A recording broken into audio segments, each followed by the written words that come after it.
Right. Good evening. Tonight is Monday, December 1st, 2025, and I would like to order the Board of Library Trustees.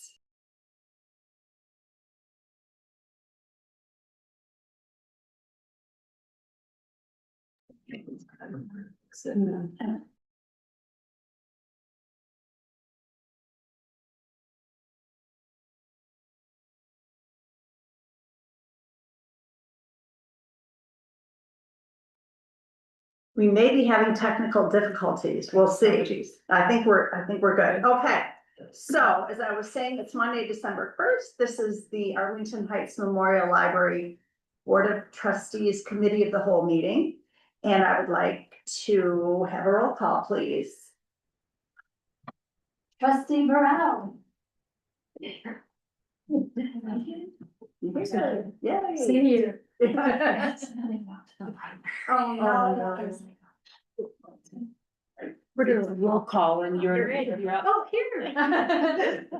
Trustee Gala. Here. Trustee Kelly is absent. Trustee McClaney. Here. Trustee Meadow is absent. Trustee Watts. Here. President Samari. Here. If we could stand for the Pledge of Allegiance. I pledge allegiance to the flag of the United States of America and to the republic for which it stands, one nation, under God, indivisible, with liberty and justice for all. Thank you. We don't have any public at the meeting. Do we have any public comment? No. All right. So our executive director, Mike Driscoll, is ill tonight, so he is not here, but we have Dana Rivia. I'm always afraid to pronounce it wrong, in his place, and she's going to share with us a few different topics. So moving on to agenda item number 5, the Illinois Public Library per capita grant application. Okay, so I thought it was agenda 1. Okay. So we asked last month just for you to take a look at it. This is our annual Illinois per capita grants. We meet all the requirements and we essentially meet all the core standards and added some comments if there was anything that stood out. Let us know it, and I don't know if you guys had any questions or want to discuss it, but it's pretty much the same every year. Well, I definitely reviewed it. It looks good. So basically, we kind of indicated that we use the money for a lot of online material. Yes. Yeah. Does anyone else have any questions? No. All right. I think this looks good as is. So We'll bring it to, to the official meeting and then we'll submit it in January if everything goes. All right, thank you. Yeah, sure. All right, item number 2 is different on the Roman numeral 1. Okay. The committee regarding government officers investigatory requests pertaining to library patrons. So I've never seen this one before, or we haven't reviewed it. We have not. This looked like something we've done a really long time ago, and the changes that we presented are just terminology updates. And we're proposing to remove the privacy card information. It's not something that we currently have. And if it was something that we wanted to bring back, we would just need to, we wouldn't need it in the policy, just more for procedural purposes. So our privacy officers are staff that can receive a warrant or a subpoena. And so that's currently admin and security at this point. So admin would work with our attorney if we did receive one of these. Okay. First, the executive director. Yes. Yeah. Yes, Okay. absolutely. So I'm just curious, because we haven't discussed this before since I've been on the board. Do we receive a lot of requests for this? No, I think we're just doing our due diligence with everything Okay. going on. Yes. All right. The only other question on the last page where it says they also have the authority to accept, deny, or comply with subpoenas, warrants. Don't we have to accept a subpoena if it is given to us? I mean, doesn't everyone have to accept it? So, yeah, procedurally, we would probably You would accept it, accept provide it. it to, or give it to the executive director Right. for review. Right. And they would make We that. might not comply with it, I'm thinking, Yeah, I think but we would accept it, like I'm not an attorney, but I think that's my understanding, Yeah. but we could look Okay. at it and get a little bit that of was my feedback from only my little attorney. question. Does anyone else have anything? All right, so if you could just find out that little question and then bring that one back to us. Item number 3, reviewing policy 1.102. This is duties and responsibilities of the library board, and that's the first column, and of the librarian, which would be the second column. Right, so these are adopted in 1993. And it lays out these basic functions of the board executive director, as you just stated. And we wanted to bring this to y'all to see if there's and the need for this policy. And since it's an excerpt from the ALA publication in 1962, many of the points are represented in other board policies, but we'd suggest eliminating the policy since this really feels more like a process than a policy at this point. And no other libraries that we've looked into have anything similar, Yeah, so should be redundant. right, yeah, it did seem like most of these things are somewhere else. If we were to go with staff recommendation and just take this out, knowing that this material, if it is policy related, is in our policies, does anyone have a problem with that or questions? I think it might be good just to kind of keep on hand for like new trustees. Right, Like, just cause it's all. yeah, in the place. new trustee but- packet, Yeah. yeah, that's a good idea. Yeah, I don't know that it Yeah. needs to be like. an Official or. Yeah, And the one, even just, the one question I had about it is, obviously, there's one person that reports to the board, and that's the executive director. And number 1 says employ a competent and qualified librarian. Does the executive director even have to have their MSL? I know that in the past, someone was hired that didn't, and then they subsequently attained it. I don't know, I just thought that was something, This is really old, and I think applicable. yeah, Skills and education would right, work, right. but, and that's up to the board to decide Yeah. really, if they want to have one. Okay, all right, so I think that we would concur that, taking this out, policy would be appropriate, and although I like, trustee Burrell's suggestion of having the sheet in the packet for new trustees. just as a guideline. Right, yeah, just, I mean, it feels like it's other places too, like if you go to ILA and take part in any of the online, education sessions, they kind of go through that. Yeah. Yes, So, I mean, I'm making an assumption this is like, it hasn't been updated with ALA. Correct. Like it's still the original,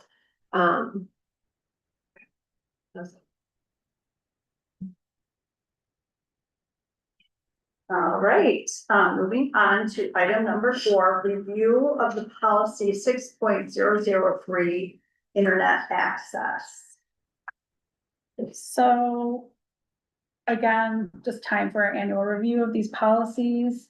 We are compliant with all the standards and things like that, but this is, and I feel like we just reviewed this fairly recently, Right. for computer use. We haven't had any issues with our current policies, just kind of want to put it That's forward. good to know, yeah, yeah. No that's holes have been punched through. Good. I just had one thing in the second paragraph, the second sentence from the bottom. I think it might be easier to understand if it was due to the nature and growth of the internet, comma. There will occasionally be sites that are not filtered by the library's internet content filter, just adding a comma. TV. Yeah, but we spent quite a bit of time last year on this. It's good to know that it's working. All right, item number 5, review of policy 6.011, computer use. So related to the grant, the equalization aid grant process, we wanted to make sure that this was appropriate and we didn't want to make any changes before submitting. It's very similar to the, item number 4 in that respect. There hasn't been any issues. There's no suggested changes from our staff. Filtering has not been a problem for our customers. We just wanted to put it in front of you for a discussion.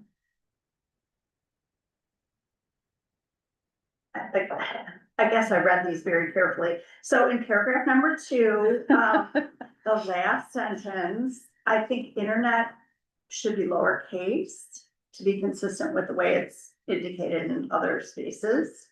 And then paragraph 4. I am wondering, I felt like the second sentence was a little confusing or maybe unnecessarily wordy. I'm wondering if you could just start it with the security. So sort of taking away that first clause. So the paragraph would read, the library takes reasonable steps to secure its networks from unauthorized access, period.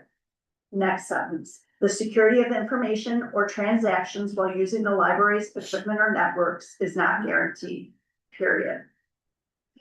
Because I'm just not sure. That, taking that off, okay. Yeah, like, does it, if you're using a public computer, the individual must be aware, I mean, I think. Does anyone else? You can always, Pardon? Sorry. maybe the same thing, that Just to it could clarify. be implied. Also, if it was important to keep that in, you could always tag it at the end, that, of information or transactional using the library's equipment or networks is not guaranteed as, while using public equipment, like, so if that were. As this is a public computer. Yeah, Okay. Yeah, just the wording to make it more clear. If it's not, Yeah. I mean, if it needs to be. Okay. The I don't one think so. question, Go I ahead. Yeah. had, because I read this and I'm just trying to now, like, go make sure I didn't miss, but I might have, about the hotspots, the hotspots that we use. Now, those don't have filtering, right? From the library of things. From the library of things, right? I don't think so. Yeah. I think that's a good question, but I don't believe Yeah, it is. I don't think so. I think we talked about that and that wasn't, and so, just if that were ever, as just bringing that, like, that's all covered in this awareness, just that, yeah, it probably wouldn't even be this, it does say computing equipment, and accessories for public use. Hotspots or Yeah, something. oh, no, not even, I Or- think it's in there. I just am asking everyone here, Hmm. just, that. Just your collaboration on that, we've covered that, even for the other one, I was trying to. Get them a little slower for things, so just with understanding that we've just covered that, that's all, and. Yeah, it would be in the third paragraph, the first sentence, right? Like it counts as Equipment. library's computing. Computing, Yeah. equipment and networks. And that Yeah. would really, that would obviously work for this space, the maker place, as well as the senior, center, the reading room, and if someday we have a hotspot associated with the, bookmobile, I think it's all included. Because people can rent the spot, I'm just thinking if we needed it covered in the policy for like saying that this is filtered, but you have to understand that if you take this out, it may not. If that You're needs to looking be at or if it doesn't. policy. I am, item 4. I mean, it's both kind of, so I'm just like computer use, and this one addresses yeah, I recognize I am kind of. Waving between them, just again, using all of your minds too, to make sure that we're, that's all, that. That's a really good point. Yeah. So, not to go back. So Arlington, in the internet access policy, it says Arlington Heights Memorial Library computers have filtered access to the internet in compliance. Do we need to add and somewhere to say the hotspots don't? Is that what you're saying? I guess what I'm saying, I don't know, and I'm just bringing it, I'm just thinking like, again, you with all of your feedback, like, you know what, I think it's covered, we're good, or you know what, actually, we probably should, so more just, Yeah. everyone's opinion. So when I look at Yeah. item 4 and I look at this item we're looking at, Yeah, this item, I view it as more acceptable use of Yeah. equipment, right? Whereas 4 is just internet access in It's not. general. yeah. So, So something like a hotspot, I think would be covered under acceptable use, which is this item. of 6.011. Alright. And it feels like it's covered, that's all. So after we review these policies, my understanding is that you all run it by the legal counsel as well. Exactly. Okay, Mhm. so if you can just bring to his attention, we want to make sure that we're covered for that. Or that if you know, if it's not filtered, that maybe we have a sentence in there that says it's not filtered. We don't want to give people the impression it's filtered when it's not. Yeah. Just that it's different, that's all. Right. Not. Put it in. Thanks. Anyone else? All right. Wow, this is like a record. Must be those people that are missing that make Right? it. Drag it out. I had a couple different others. One, if you didn't have a chance to read the Information Services newsletter, they had a list of, which was part of, the Grapevine this morning, right? They had some interesting questions that they've received this year, which were really funny and very clever. Someone asked them where to find a Stravinsky crystal dress shirt in New York City because they left theirs home. Like, the questions are really funny or, you know, interesting. It's amazing what people will ask the librarian and the librarians will find for them. A couple other things. I know December 3rd, this week is the legislative meetup. I think if she's feeling better, trustee Widener will join trustee Burrell and, executive director Driscoll and I at that meetup. February, something that was pretty due on our sort of calendar is February 5th in the morning, which is a Thursday morning, 7 to 9. There's a community prayer breakfast that the mayor hosts. I went for the first time last year. It's at the Doubletree off Arlington Heights Road. And it was really nice way to see a lot of people that are involved in Arlington Heights. They had a really good speaker. They have people of different faiths every year who lead maybe a prayer or two, but the speaker was fabulous. So I'm sure they always have a good one. If you can make that, and then unfortunately, I cannot make it, but we're so excited that our executive director, Mike Driscoll, is being awarded a Hearts of Gold Award, which is really prestigious. And in the past, the galas were on a Friday night, but they've changed it to, so this year, the awards is February 22nd, which is a Sunday. It's a banquet from noon to 4 at Country Club, Rolling Green Country Club. So if it'd be nice for us to support Mike, it's really wonderful that he received that. Does anyone else have any others? Just to let you know that that we have a joint meeting with the village also in February. And we'll let you know when the date is, Yeah, if we it's do. not already on the Yeah, calendar. it is on. Okay. It's It's February 12th. February 12th, yeah, It's it's jam packed from easy. January to It's an easy. February or March. Made me think of something else, but I lost it. Yeah, anyway, so February, there's quite a few things happening and, oh, I know, we have Friends has a book sale this weekend. Right? Yes, yeah, so, hopefully the weather will be good and people can get over there, it's a nice place to pick up some Christmas gifts. And I ordered, from the foundation, their ornaments. I know today's the last day for people to order ornaments, if they would like to make a donation and get those, and, Sold out, I think they're sold out. oh, I saw it online, yeah. Yeah, well, that's great then, I You got. can't. Won't say it online, but anyway, it's a nice, homemade looking kind of ornament and, you know, for our bookmobile fundraiser. So thank you to the foundation for that. All right, well, with that, I would like a motion to adjourn. Second, okay, the motion was made by trustee Gala and seconded by trustee Burrell, all in favor? Aye. That is the record. That is 7:22.